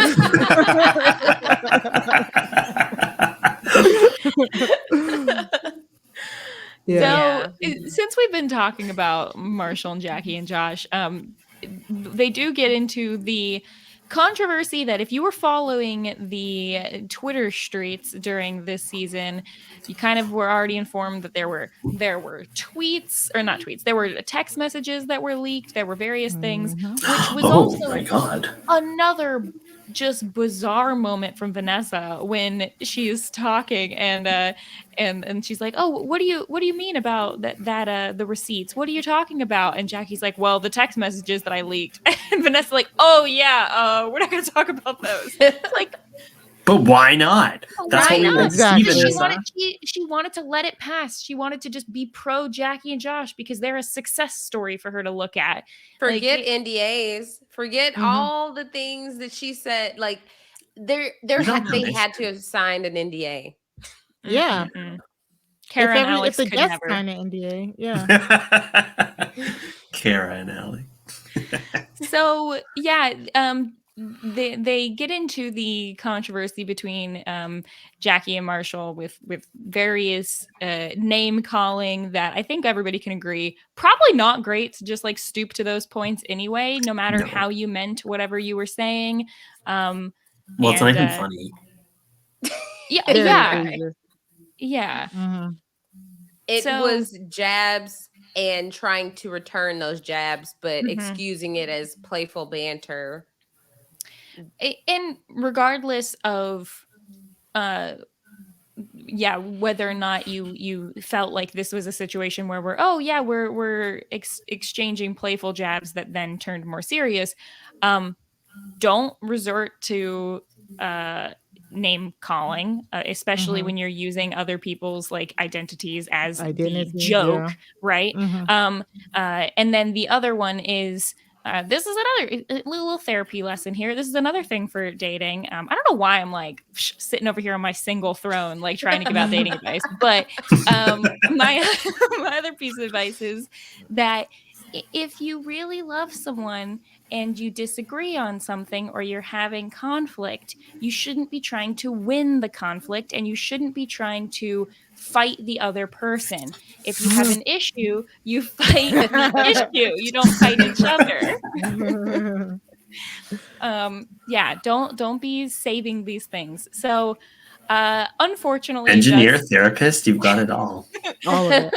Unfortunately, it does feel like a year later, Jackie and Josh, or not Jackie and Josh, who cares? Marshall has not gotten over this situation, or I don't know if he just like wants to come out as the winner. Like I don't really know what he expected to get out of any of this conversation just to like share his side more? I'm not sure. Well, I mean, I don't blame him because like you get all of these like these leaked texts where they're questioning his sexual identity and his whatever and his sexual orientation, and then you're getting like Jackie on the Summer Jam screen on Zoom just throwing out random things like, oh, he wanted the ring back so he could propose to another girl.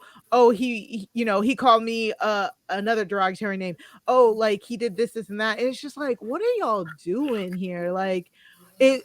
And I agreed with Marshall. It's like if she's secure with Josh, if it's her and Josh, it's like you clearly feel insecure about this situation because she really is trying to counteract her edit, her villain edit. But it's like, girl, you are kind of the villain. And I'm sorry. The difference, and here I can highlight the difference between what Zach and Bliss did and Jackie and Josh did is what I disliked completely about the Jackie and Marshall breakup is it wasn't just like, hey, we're just not made for each other. It's not working out. We just have fundamental things that are different. It's you're soft. You need to man up. Like you're a horrible person. Like Jackie tried to belittle Marshall for things that it's like we're like there are women out there who are constantly asking men to be emotionally intelligent, and then we see a man who is emotionally intelligent, or at least presented as one on TV, then being berated and called soft. And it's like, this is what's wrong. This toxic masculinity is what's wrong with a lot of communities of color. And her perpetuating it on national television is not a good look. And it's frustrating for women out there who are like, I would want one. And it's frustrating for men out there who are like, see, like, this is why we can't open up. You know what I'm saying? Like, it's like women can participate in the patriarchy. And I think that's what we got from Jackie here, Yeah, you're so right. You're so right. She's a monster. I'm being sincere. No, actually, like in that situation, her words have so much power, especially in an emotionally charged situation like that. And it's weird in that comments like that from her are can be the most negatively influenced on other women, and they're the ones who are going to be suffering the most from that sort of mentality. Exactly. But she has no idea and doesn't realize it because she's a monster. And again, equating emotional intelligence to being queer or gay is just, like, can we do something else? Can we do something else? Yeah, it's ridiculous. And it felt like because they did this whole Zoom thing, and because Marshall wanted to say, like, I can't even remember everything she said. She did say a lot in that moment that he would want to attack each point. He's not taking notes. He's just reacting like his good cousin Justin Glaze reacts on The Bachelorette. I was like, when he was making those facial expressions, I was like, I see no one but Justin. But yes, the montages of all his facial expressions are yes. Great. Yes. I just feel like they, specifically Vanessa, was trying to make it seem like, oh, Marshall, you don't have anything to say, just because he wants to take the position of it's a year later. What am I even doing at this point to make comments on those things when it's irrelevant? You should be happy in your relationship and moving on from this, rather than she's at this point just intentionally trying to drag him down. She's intentionally saying these things rather than she's trying to like spark a response for some reason, just to be petty, I guess. And Josh just being there as her, like, sidekick. Just, yeah. And Marshall said that Josh texted him the day after the reunion, and he wasn't going to say what Josh texted him. He's like, but he texted me a lot. He's like, but that's just going to stay between me and him. It was just weird. I was like, I felt like it was fine for Marshall to want to try to be the bigger person. But Vanessa was trying so hard. And then when she said, well, did you consider her feelings? I was like, that was a pause moment, because what? I don't remember that. Did you ever consider the woman you were engaged to's feeling? What? Are you kidding me? Not when she's sitting over there with some other dude that she dumped me for. Also, No. like, he considered her feelings a lot every time he was very understanding and tried to reach through to her and asked her to just tell him what she wanted from him. I think that was a lot of chances there, you know? Mhm. I just remember how nice it was back in the beginning. They're in Mexico. You see Jackie crying in the closet. Marshall he sits there next to her, gets her a drink of water. He slides down, sits on the ground. But he should have thought more about her feelings throughout all of it. So My best friend didn't like Jackie from the jump. Even when I was like Mhm. feeling both of them, I was like, oh, she had the foresight. She saw it too. She saw it. Yeah, ever since she was fake with Chelsea out in Mexico, I was like, Mhm. I don't know about her. And then she just solidified that in that next drop. I don't know. Yeah. I I just don't feel think like Jackie loves herself, to be honest, and she doesn't know how to be loved. I Kind of completely wish she agree with did. that. Mm. And I'm so mad because I don't want to. I didn't want to come here and go in on this girl, but I have to because like, what do you mean when you get to Josh, you're like, okay, first she says like he loved me the way that I wanted to be loved and I couldn't handle that. I'm like, girl, weird. And then two, when she's like, I can't promise you marriage anytime soon. Why are you here? Why did you sign up for Love is Blind? Like that made me so irrationally angry. I'm like, so you're with Josh because you want to be with somebody, but you don't want to get married. And Mm-hmm. yeah, it's 2 ridiculous. It's letters. actually ridiculous. TV. Right. Uh, I feel for Except that's not the way Marshall. to be a star, though. You can't go on and be so unlikable. Her moment will well, fade. well, yeah, and that leads into our final group of people to talk about. Kind of skipped them. We can go back. Zach and Bliss and Irina. There's a lot of conversation here about everything from, was Irina a mean girl? Yes. Was she Mhm. on the show just to get famous? Probably. Mhm. Did she understand the fact that, like, now I'm not saying that she wasn't recognized. I mean, I've seen a lot of memes, a lot of clips. So there's that. But is it worth it to be so universally disliked? Does that help? I mean, I think it does eventually come around. Like on like The Mhm. Bachelorette and stuff, I feel like there are times where you get to a point where people are just morbidly fascinated and want to follow you just for the hate. Let's be real. Irina's gonna be on Perfect Match season Oh, 2. So so it, Oh, Yeah, it does I pay they off. just no. announced it today too. It's coming back. They got renewed and Oh Ooh, no. that's such a bad show. My God. I have a lot of thoughts on this Irina Mm. character.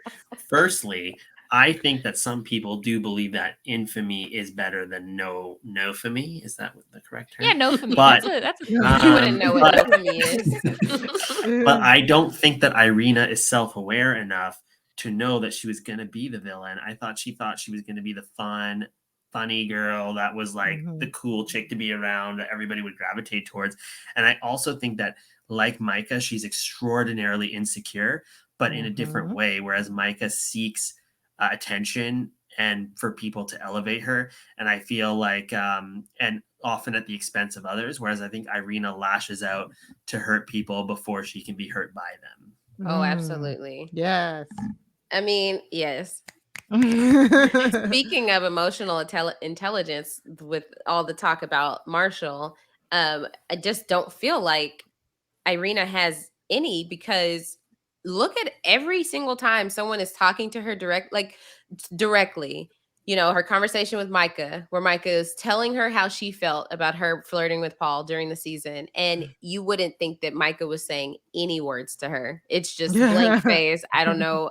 Just the same face as if Micah was just telling her about her day. And then with Bliss, like Bliss is Love amazing. her. Yes, Mhm. she was. I think she had an incredible performance this reunion when she was when she was directly addressing Irina and just how she was disappointed and everything, it was just like, okay. I don't think any words that are said to Irina just truly resonate. Like to the point of sparking an idea in her that like maybe I should work on myself or seek help. Yeah, see, the thing that I thought was that she said all the right things at the reunion. If you're Irina, like, what do you say? And I think the things that she said were exactly what you need to say in that situation. But the sincerity, I didn't really feel it. It sounds like you didn't either. Mm-hmm. But is there any chance that she was being sincere and it's just really awkward on TV, I guess, is the question. No, because I feel like we saw the range of her emotions. No, because Asia's right. She didn't really change much. But I don't know. Like it felt like a PR. It felt like PR apology. Yeah, I agree. That she was just saying, and then even when she tried to step off script for a little bit, when Zach said she wanted to be on TV, she's like, I don't really think that's fair. And I mean, I'm kicking myself because she said something. I was like, oh girl, you caught yourself slipping there, because she said something to the effect of like, I wasn't trying to be on TV, but I was just a little bit self-absorbed thinking that everything was about me. But she said something else that I was like, huh? She said her apologies and then like kind of like it felt like it undid it a little bit. Yeah, the only thing I did like that she said that actually turned to my brothers, I was like, well, that wasn't bad. she was saying like, I actually was rooting for y'all. Like y'all are my like one of my favorite couples. I enjoyed watching your story, and it showed me I love that Bliss loved all the things that I didn't appreciate. Yes. I was like, yes, I did like that too. Me too. So she did sound very PR to me. However, this is going to sound rude, and it's not meant to be. It's just more factual. This is going to be really rude. But I thought that she sounded so PR, but she doesn't strike me as smart enough to know what the PR thing is. So then I'm like, maybe it is sincere, because I don't think she's smart enough to make it up. I don't know. She did do an apology video on Instagram / TikTok. Maybe it was on TikTok first. Who knows? But that didn't seem sincere. I think that the crux of it really comes down to like, can you both be apologizing, understanding of the fact that you did some hurtful or wrong things, but also feel like you have a reason? Like, I think the problem is that people don't want the excuse. People don't want, and even if it's not an excuse, people don't want the reason. People don't want to hear about your insecurity. You can talk about that at a separate time, but right now your job is to apologize. And then if someone says, do you think there was a reason why you acted that way? Then you provide that. But if you just come in saying, I apologize, but it's because I'm insecure, then it's like, well, you're not recognizing that the thing you did was wrong. You're saying I had a reason for doing the bad thing. Any I'm sorry, but can go out the door. Exactly. Mary, did you watch it twice? Like, did you watch it like live and then watch it when it dropped? I watched it one time.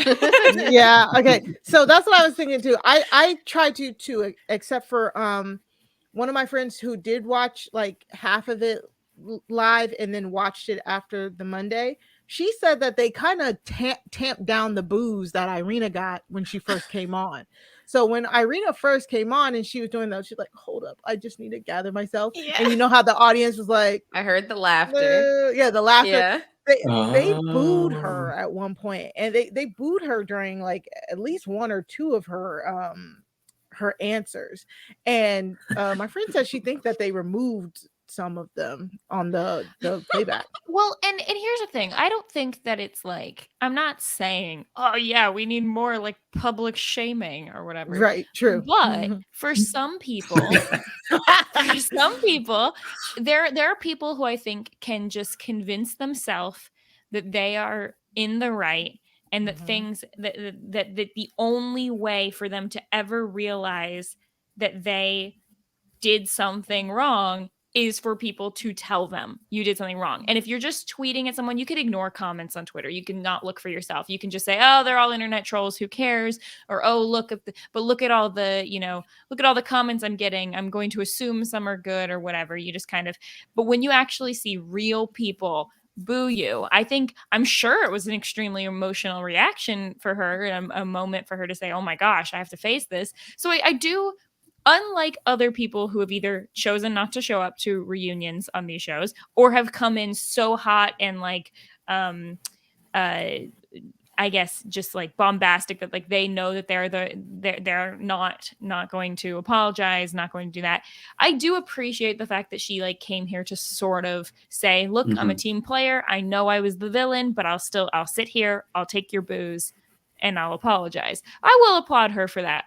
I do think that she mostly just seemed young and like and not young in age, but young in maturity, right? And that she just hopefully will grow and change like Bliss and Zach are rooting for her to do. Listen, Perfect Match season 2 is going to start. She's going to be like, I'm Irina, and I'm most known for breaking up with my fiance in Mexico. Yeah. She's not going to be apologetic at all. I don't see a growth arc anytime soon. I am really glad that she did like face up, like did come to the live show. Like that's one thing I will give to her. She sat there, she showed took up. the heat, she apologized. Like we said, she said all the right things. Like she said the right things. Again, she inched up the power rankings. She leapfrogged 2 people. Exactly. Exactly that.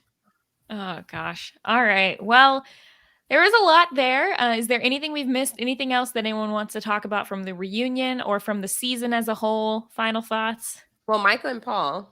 Oh, forgot about them. So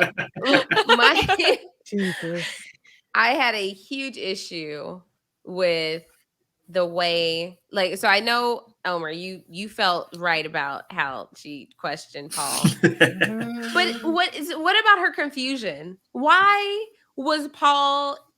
did Paul specifically owe Vanessa an explanation? Because she personally did not understand the words coming out of his mouth. I think she was drinking a bit. Does anybody else understand? I don't get it. Well, I mean, okay, so I think if she was offended by the comment about like she shouldn't be a mother, and maybe Vanessa didn't feel like the distinction of a mother to my children was enough to even go there, then like sometimes people say things that are like rude, but then they don't have like a reason for it, or they don't explain why. And then you want to press them further, be like, well, no, what did you mean by that? Because that's offensive. The underlying tone for her is like, that's offensive. So I can get why she wanted more information there, but I didn't think it was that deep. I also wonder if it has to do with the year that's gone by. Like maybe Vanessa and Micah have hung out. I don't know if they hang out. Are they in the same? Like who knows? No, Mary, but I guess I'm thinking like maybe she's okay. Maybe she talked to her for an hour before the reunion started, and she feels like, oh, I'm on Micah's side. I totally feel like I need to root for her or whatever. It's been a long time. Maybe she didn't watch the season. Right. That's Maybe what she I bought feel. that in. She bought that in. People That Paul loved was her the when bad she guy. went in on Shake, and I really think that is the energy she's going for. But sometimes she's on a level 10 when maybe it should be a 5. Yeah. It felt like she didn't watch the events unfold herself. It felt like she was briefed. She picked a side and she ran with it. Because, I'm not sure if y'all saw that Paul did post on TikTok, and he said, "Thanks for acknowledging the accidental misleading," and tagged Vanessa Lachey. And I'm not quite sure what that meant. That's a little confusing. But Vanessa did send, because he did an interview with E! News saying that he felt like she was being very biased during Mari, your dog. I know. He felt that Vanessa was being very biased during the reunion, and she sent him flowers. Oh, Vanessa Lachey that's nice, sent I Paul guess, flowers. but like you might as well send an edible arrangement. What are you going to do with flowers? Like, what are we gonna do with this? Maybe that's her last piece of shade. Take these flowers. Maybe they'll poison his cat if they're lilies. Who's to say? Oh no. It's her evil plan all along. Oh, Yeah, gosh. I don't know what Vanessa was doing with this Paul situation. I did feel like Zach. I was like, yeah, Zach, go, Zach, get her, Zach, Yeah. get her for me. Like when he was like, Micah, you're sitting here trying to make yourself out to be the victim. I'm not gonna lie, I kind of felt that too. Yeah. I mean, she did have a very good comeback when she was like, well, I'm just reacting to what I just saw with him saying I'm not supposed to be a mother. I was like, okay, she kind of right there. But it felt like they were dragging. Like it really felt like they were dragging. He had apologized, once. He said, okay, I'm sorry, I said that wrong. And they just kept making him trying to explain himself. And I'm like, he doesn't technically need an explanation as to why he doesn't want to be with this woman. You know what I'm saying? Like, technically you can break up with anybody for any reason you want to. Yeah, it was almost like they were like, she was looking for like a gotcha moment. Like, yeah, let's see you talk yourself into a hole. So, even though she really, they're trying to say, hey, don't hate on these people. Don't do anything. Like, you're not helping the situation because what you're doing right now. Nick Lachey is like, don't hate on anybody. Vanessa, I'm like, but I'm gonna hate on these people. I'm like, you're being worse than the internet right now. We can't even interrogate them like that. You're going in so hard unnecessarily. Wait, did we all comment on how Irina was like, Zach disgusts me, but Paul, wow, when they look exactly the same? Yeah. I'm sure you guys covered that, yeah? Yeah, they did. I mean, I definitely think they better. I'm sorry. They have similarities for sure. I think it was certainly not a case where if you're massively unattracted to one that you would be massively attracted to the other one. Yeah. They were as close as Mary Kate and Ashley Olsen. Stop it. By non-glasses eyes. I do like Zach's beard. I like Zach's beard, but it's kind of interesting because it's straight. Like his hair is so straight, so he has to keep it like really trimmed in order for it to look good and not like crazy. He also did have longer hair, and I think correct me if I'm wrong, Jason. I'm sure you will. But I think it was Jason who said like, this does not strike me as a man who is with Bliss. Because he had his longer hair, he was going for like a scruffy look. Agree. He's finally starting to get there. I think, but he cut it. He cut it for the reunion. He was like, on his Instagram, he's like, "Thank y'all for participating in the poll." I went with like cutting his hair. Yeah. I think the only thing else about Paul and Micah is I wish that Micah would have had more questioning about like her mean girl tendencies with Irina. Yes, and how that, because really I feel like Irina got the questioning, but not her. Yeah, she was just as bad, and she was encouraging it and laughing in people's face while they were crying. Like she was just as bad, in my opinion, at times. Maybe not as bad, but like bad on the scale. This is random, but did like when they showed Amber crying, and the whole Irina like trying to listen to her crying, and them kind of being excited that Paul broke up with Amber in order to get with Micah. Did you guys see the TikTok where we love talking about TikTok here, but a woman was talking about how Amber was a flight attendant and her flight attendant friends helped this woman get ready for her wedding like last minute. Did y'all see this TikTok? It was so good. And the lady was like, I hope Amber gets all the love she deserves. She had clips of Amber from that night.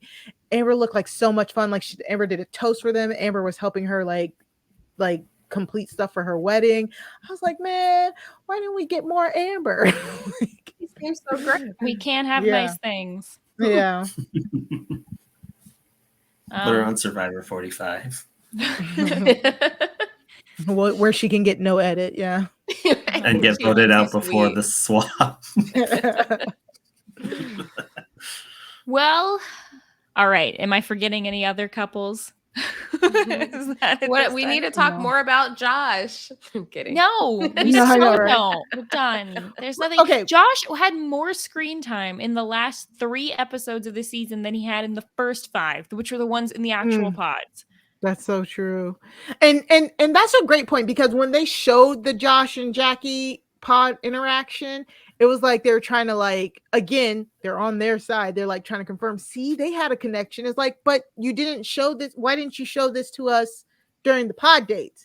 So we could have Yes. understood the conflict, especially since y'all already had the season in the can and you knew that something like this was going to come up. Just add an extra scene with her and Josh, because we didn't really, did we even? We didn't did, see but it. the only thing we saw was her being like, I haven't broken up with him because I feel bad for him. Right? Yeah, We never got to see exactly. their real interactions. I was like, this is a little too late. I'm already not a fan. So they'll try to pull me in now. Right, Like, exactly. oh, Exactly. that's so sweet. Didn't she? And she made Marshall break up with him for her, right? She's like, I can't face him. And then Marshall's like, I'll handle it. Yeah. So, I mean, I guess the other thing that I was going to say, that we finally got clarity on Kwame's name, that his first name is Alex.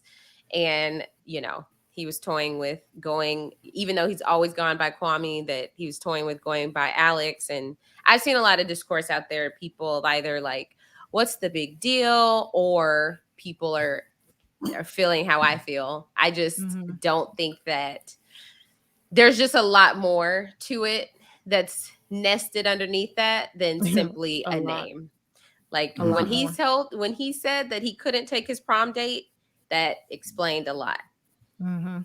And even the cadence and weight in the way he talks as well. So yeah, interesting guy. But wishing all three couples that are still together the best. Yeah, I mean, this Even is still Jackie like, and Josh, I guess. Just for the number of people who are still together versus the number of people who've been on these shows, this has got to be one of the more successful dating shows, right? Yeah. Oh yeah, for exactly. sure. Yeah. You think the And as perfect match couples are still together? not a single Too one. hot to handle? Come on. Although, actually, I haven't checked up on my ultimatum couples. How are they doing? Randall and what's her name? Shanice? Oh, I have absolutely zero idea. Yeah, that's what I was Like, just about I to just say. blanked. I literally follow her on Instagram, and I met her in Austin. Mary, The one who was with Zay? No, Randall. No, but the one who was swapped with Zay, right? Or no? Jake and Ray. Oh, did she? Oh, yeah, she broke up. did. She did. When Yeah. they broke up. Hold on. These are the they're people, just good those friends. are the They trial hang out all the marriages. time, though. Okay, Randall and Shanique. Yeah, Yes. Shanique. Yeah, that's they're her still name. together. They're still Yes. together. And they Hunter enjoy and themselves. Were Alexis. I have they no put memory together of these before the ultimatum or after? Yeah, so the way the ultimatum before. works is couples are together. They enter this experiment because one of the people in the relationship have given the other an ultimatum. And so they swap with other couples on like a short little experiment to see if they want to be with this new person or get engaged to their original person. And was that an original couple or a swapped couple? Who? Original. I don't think any of the original. swapped couples. Yeah, none of the swaps actually are still stick together. together. Yeah. Okay. Colby Oh, and they're Magdalene, they have a baby. Yes, Yeah. there are some names here that I know we covered this show, but I have zero memory of whoever Hunter and Yep. Alexis are. No idea. The ones who like left mid dinner. The one who Oh, they were the ones who couldn't like handle peaced it. out at engaged. the beginning. Yeah, the one who got engaged. Okay, Omar, did you watch the ultimatum? You didn't watch it? I did, but it was so long ago that I don't remember. Because it is worth it to watch that show only to see the dinner table scene at the beginning. Oh, yes, because Alexis was the one who was like 23, but then turns out she was like 30 or something, right? Like she was the one who had a she's like, I don't know why they put my age like that. It's just like the show lied about her age. What is happening right now? Anyway, all right. Well, can't wait for that. That we kind Well, of yeah, hopped in. Let's just segue into plugs. Well, so I was gonna say, so we did get the preview for the ultimatum Queer Love. So this is going to be an all queer season of women and non-binary people. So it's going to be very exciting because the trailer, when I saw If You Don't Care About My Dog, I was like, I'm in. I'm sold because I understand that is so important. But yeah, I've seen a lot of people hyped up about this season coming. So Very Yeah, I'm sad about that. I excited. think it drops Mhm. May 24th. And yes, that's going to be great. Also, just so I don't get anyone asking about it, yes, we saw the video from Bartice. It was unnecessary. We Oh, didn't that was need it. I weird. We're don't know not why talking they about put that. that in Nope. here. We're So good. when This did he is have a baby and with whom? not someone from Love is Blind or Nope. Perfect Match, I don't even think. I Nope. like this is just another scenario of like I'm gonna say Vanessa Lachey, let's just blame her, of like just changing. It's like, oh, and now we have a fun shout out from one of our favorite success stories from Love is Blind, Barty. No, we don't. Since when? Since Since No one when? when liked is that this steal like anyway. Why It do you keep literally putting him on my TV? over it.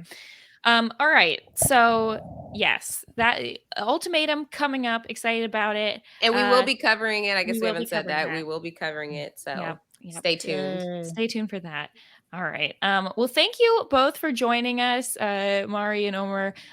Mari, where can everyone find you? And do you have anything that you want to let people know about that's coming soon? Yes, you can find me every week on Crime Scene Podcast. Me and Sarah Carradine bring True Crime Tuesdays to RHAP. We just dropped the White Boy review episode with Ronald Young Jr. We talked about a documentary about a 17-year-old white police informant who was also a drug kingpin in the 1980s. Yeah, it was very riveting. It's on Netflix. It was a great conversation. Coming up, we'll be talking with Mary about the Boston Marathon bombing documentary as well next week. So make sure you go and follow Crime Scene by going to robhasawebsite.com/crime feed in order to subscribe. We have amazing guests. We've had Aysha and Omar, both of them on. So definitely go subscribe if you already haven't, especially if you like true crime. We just do true crime review where we watch documentaries, we watch docuseries, and then we review it, tell you if you need to watch it or not. Wrestling RHAP-Up is on hiatus right now. So if you follow me on Twitter at Mari Talks Too Much, that's 2 like the number 2, you'll know when we come back for Wrestling RHAP-Up. I'm also currently covering Big Brother Canada and doing some Survivor coverage as well. So and on here. So I'm doing a lot of guest spots. So if you want to know what I'm doing, just follow me on Twitter. And please go and follow me at twitch.tv/Mari Talks Too Much as well, because I am getting into streaming some games, like, just like being creative over there. So follow me so you know when I go live. And yeah, and that's it for me. Awesome. Thank you. Omar, have you been doing anything else recently? Just a lot of podcasts, going to some survivor parties, taking care of exotic animals, and started at F45. It's also the month of fasting. Me too. So, oh yeah. I started pretty in good. January. Yeah, they get you with the 10 or the 7 free classes or cheap classes, because if you only do 1 or 2, you'll never want to go back. But if you do 7, you're used to it. Yeah. Yeah, I've done 2, and they were the hardest Definitely. things I've ever done. Yeah, you gotta go for 4 at least before you feel good. I'm hooked. I'm at 32 classes. Oh my Oh, gosh. damn. Oh. You have to get to the point where you just feel bad for not It's going. automatic. I feel like Yeah. they're like, here's you can use the heavy weights or the light weights, and I'm like, I can't even do the light weights. There are alternatives to every exercise, Mary. But I had to take a break for the month of fasting because I can't drink water. So you can't do those exercises without drinking water. So we'll be back soon. Oh, Can't wait. We're going to have to talk about it. So, they're all the same. Oh, we could go to a class in Toronto when you come. Right. And that's definitely what I want to do. On your vacation. Right. Workout. And Aysha, where can everyone follow you? Yeah, y'all can follow me at Aysha like Asia. That's AYSHA like ASIA on Twitter, TikTok, and Instagram. Right now, I've just been podcasting about Married at First Sight over on my podcast, A Perfect Match, with my co-host, Jason Reed. We are talking about episode 16 this week of season 16. So you don't even need to watch Married at First Sight. We cover it all. You just come, enjoy the podcast. If you're just sitting around, you're like, what could I be listening to? Just turn on A Perfect Match and enjoy Jason and I talking about Married at First Sight. And then Big Brother Canada is going on. So catch me there. Randomly. So if you're keeping up with Big Brother Canada, you can catch me there. But yeah, other than that, I think the next time you'll hear from me about one of these love shows outside of Married at First Sight will be the next season of The Ultimatum. Nice. Exciting. I can't wait to talk to you about that. And of course, everyone, you can follow me at Frail Mary everywhere. Like Mari said, next week we'll have Crime Scene coming out. Had a really great time talking about everything with the Boston Marathon. And also, if you haven't listened to it, had a really great time talking with Rob for the feedback show for Survivor this week. Got into a lot of things. Had a bit of a crossover when it came to dating shows and discussed how they could make Survivor into a dating show and if they should. So definitely check that out.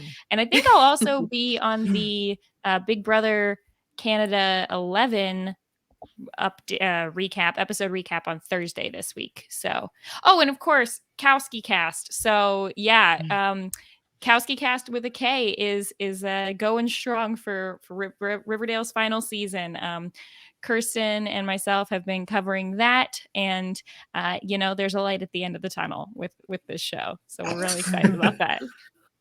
All right, everyone. Thank you so much for sticking around for this season. Hopefully you come back and join us for next season, or at the very least for the Ultimatum as well.